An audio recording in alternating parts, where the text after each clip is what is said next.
अऊज़ु बिल्लाहि मिनश्शैतानिर्रजीम। बिस्मिल्लाहिर्रहमानिर्रहीम। हमारी कौम इतनी जहालत की इंतहा पर पहुंच चुकी है कि आप किसी जगह पर एक मट्टी की ढेरी बनाकर ऊपर सब्ज चादर डाल दें और फिर चले जाएं। 2 दिन बाद वापस आएं तो वहां पर उस ढेरी पर और चादरें भी पड़ी होंगी। लोग मन्नतें मान रहे होंगे और कह रहे होंगे कि हमारी मन्नतें पहुंच गई हैं। ये बाबा मुसाफिर पीर था, इसने हमारी दुआएं कबूल कर ली। ये पहुंचा हुआ बुजुर्ग था। आप किसी दरख्त को ताला लगा दें, 2 दिन बाद वापस आएं तो उस दरख्त पर बेशुमार ताले लगे होंगे और लोग अपनी मन्नतें, अपनी हाजतें, अपनी मुश्किल कुशाई के लिए उस दरख्त को पुकार रहे होंगे।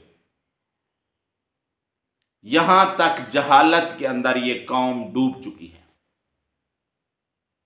हर छोटे से कस्बे में 2-4 पीर, 2-4 मज़ारात, दरबारें मौजूद हैं।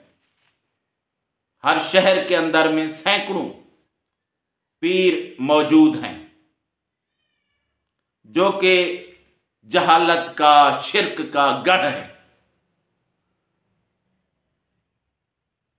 तो ये कौम इस तरह बर्बाद हो चुकी है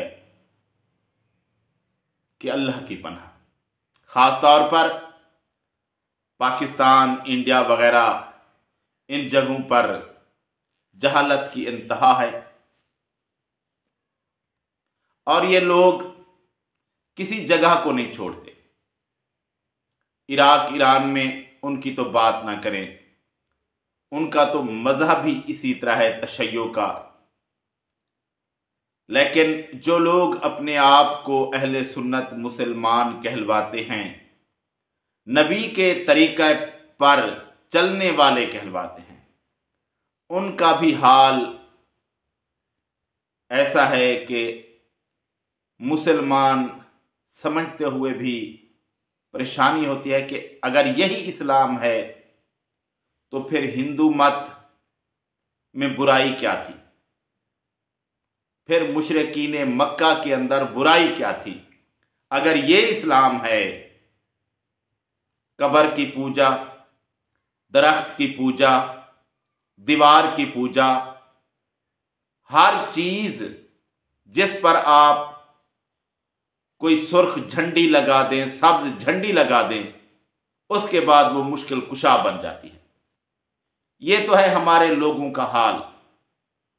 अब मैं बताता हूं कि इन लोगों ने सऊदी अरब में क्या किया। सऊदी अरब में कोई शख्स पहुंचा, आदतें तो हमारे इलाके की हैं, यही इधर का ही होगा या इनके भाई मुस्लिम दुनिया के अंदर फैले हुए हैं या कहीं और का हो सकता है। क्या किया? अल्लाह के घर गया, बैतुल्लाह गया, अल्लाह के दर पर अल्लाह से मांगे। अल्लाह से मांगना है, लेकिन उसने यही गैर शरई काम, यही काम जो कि अल्लाह के रसूल सल्लल्लाहु अलैहि वसल्लम ने हमें कभी नहीं समझाया, वो जाकर बैतुल्लाह में, अल्लाह के घर में, खाना काबा में सर अंजाम दिया। क्या किया? पहुंचा बैतुल्लाह में, खाना काबा में, जिस तरह इधर मज़ारों पर, दरबारों पर, दरख्तों पर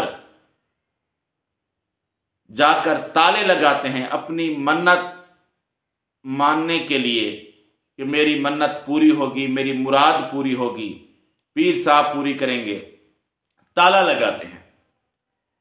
उसी तरह इन बदबख्तों ने यही समझा कि अल्लाह ताला को भी हमारे इन तालों की ज़रूरत है, इधर भी यही ताला लगा देते हैं।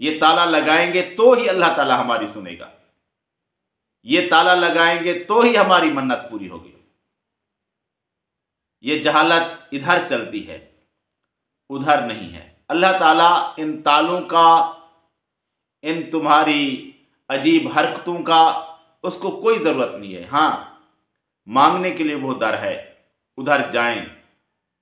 सजदा तो अल्लाह ताला को यहाँ भी होता है, वहाँ भी होता है, लेकिन वो अल्लाह का घर है, खाना काबा है, बैतुल्ला है।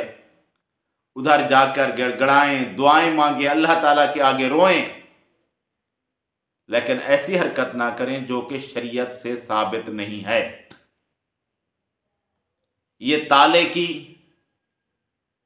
या सुर्ख सब्ज झंडियों की अल्लाह तबारक व तआला ने जो शरीयत मोहम्मद सल्लल्लाहु अलैहि वसल्लम पर नाजिल की है, उसके अंदर कोई सबूत नहीं है।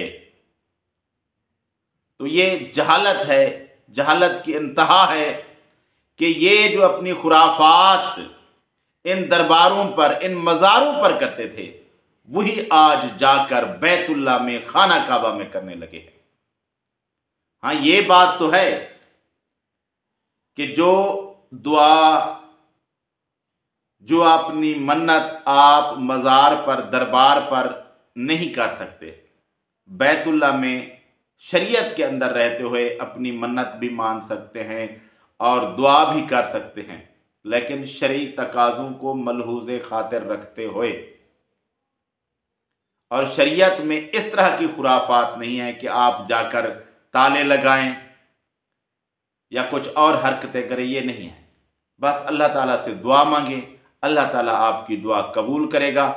या फिर कोई मन्नत माननी है तो जो शरीयत के अंदर जायज़ है, आपके जहन के अंदर कोई बात आई है तो किसी आलिम से पूछें कि इस तरह की मन्नत हम मान सकते हैं या नहीं मान सकते। तो जो शरीयत के अंदर जायज़ है उस तरह की मन्नत वहाँ मांग सकते हैं आप, लेकिन इस तरह की खुराफात नहीं करनी चाहिए।